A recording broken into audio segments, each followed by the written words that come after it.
নমস্কার, আমি জয়িতা বন্দ্যোপাধ্যায়। আজকে পাঠ করব কবি বুদ্ধদেব বসুর একটি অসমাপ্ত কবিতা। যতবার তোমাকে ছেড়ে চলে আসি, কি ব্যথা, কি অসহ্য ব্যথা। তুমি আর আমি,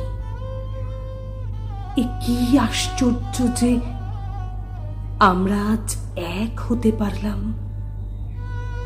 কিন্তু এ কি তার চেয়েও আশ্চর্য নয় যে আমরা কখনো ছিন্ন হতে পারি? ছিন্ন ছিন্ন, যেমন সন্ধ্যায় অন্ধকার রক্তস্রোত দিনের শান্ত আকাশকে ছিঁড়ে দিয়ে যায় ভাঙা ভাঙা মেঘের এলোমেলোর মাঝখানে,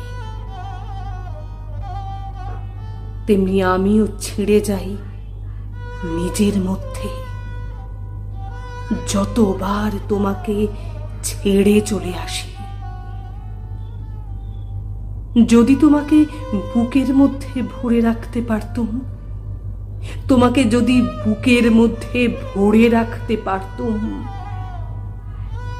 তাহলে আর তোমাকে ছেড়ে যেতে হতো না। নমস্কার।